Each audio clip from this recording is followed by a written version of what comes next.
što je on, ne znam, samo, pa ja sam se čudio recimo, a bilo je dosta dobrovoljaca iz svih krajeva, čak tamo iz Rusije, iz Ukrajine, kod nas, negdje sam ih ja i primao, sve se to prolamalo dok sam bio onda u kriznom štabu u opštini Benkovac, poslije kad sam bio u vladi, sve sam to znao i vidio, jeli. Ja gledam te ljude, oni dolaze kod mene, gledam ih i ne mogu se začuditi.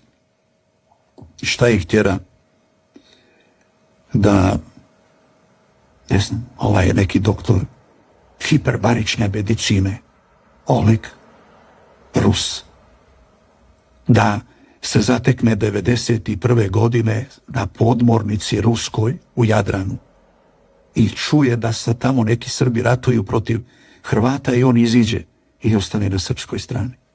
Svo vrijeme rata. Strašan doktor, o njemu sam i priču pisao. I našao je i djevojku, iako i tamo ima ženu i 2 sina i majku, u Rostovu, činim se negdje, da. On je našao i djevojku u Lici i 95. u Oluji dao joj je kole njegova službena i rekao je vidimo se u Beogradu.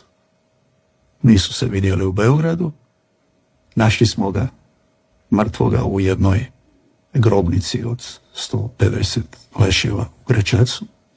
Ostalo je bio na Željavi u toj kod Bihaća, čuveni vojni aerodrom, vojna baza, jeli? Oleg Pavlov, još nismo riješili, našli smo ga.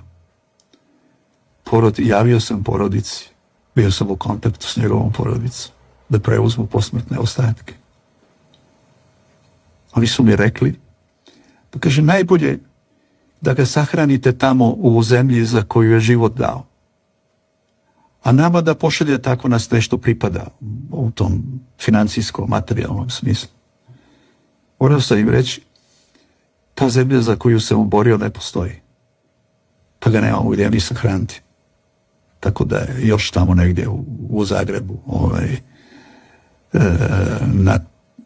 tamo ima više tih, skoro preko 800 posmrtnih ostataka koji još nisu identifikovani, među njima je još i Olegov.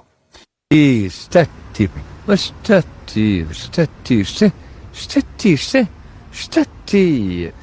ko si ti,